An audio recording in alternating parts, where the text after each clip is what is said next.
Welcome to MacGyver's Workshop, where you never know what we're going to be working on next. If you're not too careful, you just might learn something. Hi there, and welcome to MacGyver's Workshop, where you never know what we're going to be working on next, and if you're not too careful, you just might learn something. Now, today what we're working on is the 1976 Cadillac Fleetwood 60 Special Brome. Yeah, it's a long name. Too long. It's a long car. Anyhow, we're working through. It's a beautiful car and it's in pristine condition. I mean, the owner gets compliments and people, thumbs up driving by and all this because it's a beautiful looking car. But it's also a 50-year-old car almost. So, it's got some things that need attention.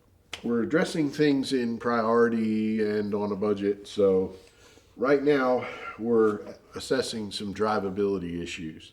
I did a short video just recently where we were doing the functional validation test on the fuel tank sending unit / booster pump. We replaced that pump. We replaced the main pump, but we're not getting the pressure quick enough when you turn the key on, and it makes it difficult to start. Now, once it's started and running, it's fine, but you have to cycle the key a few times to build up the 39 to 40 psi that the fuel injection needs to start. Now, we came across, in my research, I came across this gentleman up in Illinois. His name is Bruce Roe, and he is, without a doubt, in my opinion, and I'm not shilling or anybody or anything, but this dude is, without a doubt, the Obi-Wan Kenobi of these fuel-injected vehicles. They use an analog computer. Everything in this computer is all done with analog circuitry and timing circuits, things like that. Of course, nowadays, everything's all digital and real time and everything like that. But, for the mid-70s, this was double tough. It was. What we're doing here is I'm following through on some things that Bruce suggested that we check. He has shared a wealth of information with me. So we're going to talk about some of the things that we're looking for in this ECU. Now, getting the ECU out of the car, that could literally be a couple of part video in itself. But we're going to skip to the chase here and just get to the important stuff. And we're going to get a good look inside this ECU. And, this board over here would be folded over like this.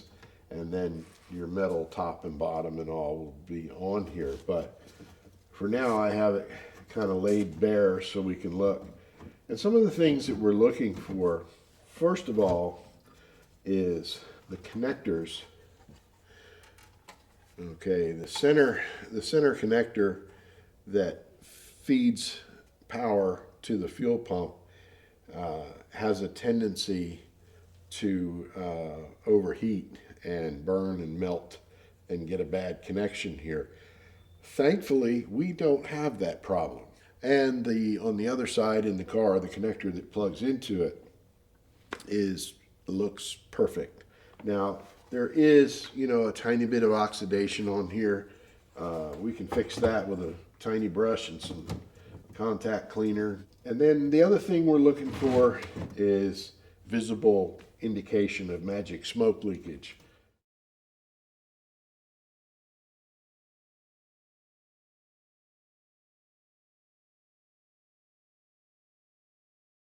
Now, normally you would have a no start condition, but we're still looking for anything that looks like it might have gotten hot. There are some integrated circuits in here, but you got to remember this is early 70s technology that made it into a fuel injection system by Bendix in the mid 70s. And I didn't think they came out with the digital computers until a lot later. It's just amazing how this system works. I don't see any evidence of any smoke leakage. The boards, they both look good. I've got some pictures that I took, some high resolution pictures you can look at.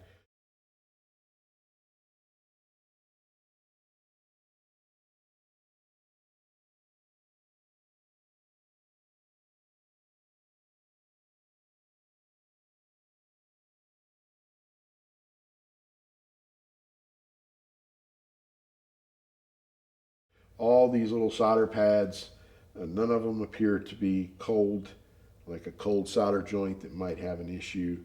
None of the pads are lifted, where they separate from the board. Um, I don't see anything major there, barring any failed integrated circuits, which have no moving parts, so you can't really see if it's bad or not, unless it just lets all the magic smoke out. Right now, we're just identifying things and confirming, things that are or aren't that we can best tell. So at this point, we're going to perform a modification that Bruce Roe shares with folks to take the load off powering the fuel pumps from the ECU. So you have two relays here, and one of these is what provides the power to the two fuel pumps, one in the tank and one underneath the car. Number one, that current draw, saps power from the computer itself. And, you've got all these connections and things that can go bad. So he came up with a modification that you can do external to the computer to basically offload that to an external relay that has its own dedicated 12-volt power supply that will provide ample current to run the pumps. And that's where we're at now that we've looked this thing over. I guess one other thing I should cover too, nowadays they're ubiquitous, but all your fuel injection systems will have what's called a MAP sensor, manifold absolute pressure. And that tells the computer what kind of load the engine is under by virtue of manifold vacuum. So if you have very low manifold vacuum, then the engine's under a heavy load, the throttle's open, the engine's straining to work hard to move the car like up a hill or whatever.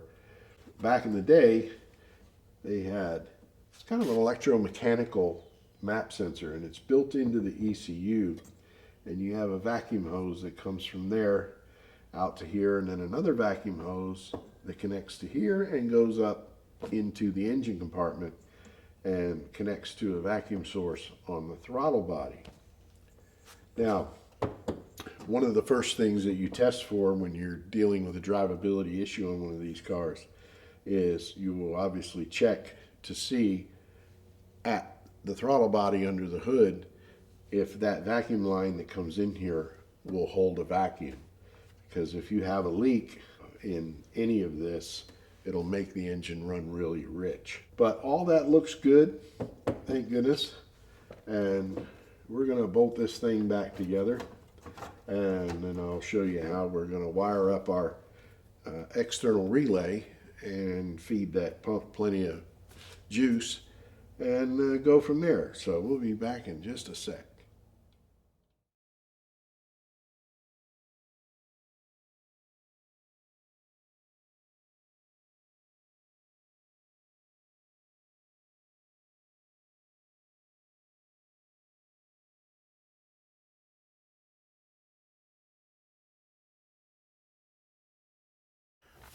All right, now I didn't like the way that relay was sitting, so I relocated it. I like it better over here.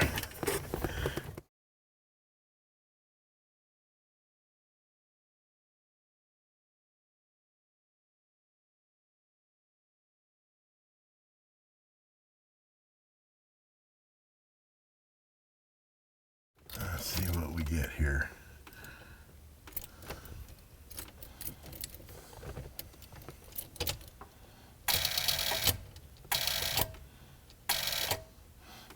hear the relay click.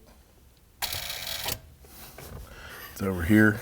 It's still pretty loud. Once you carry the camera out there and look at the fuel pump pressure on the gauge, and let's see how our pressure is. Coming up.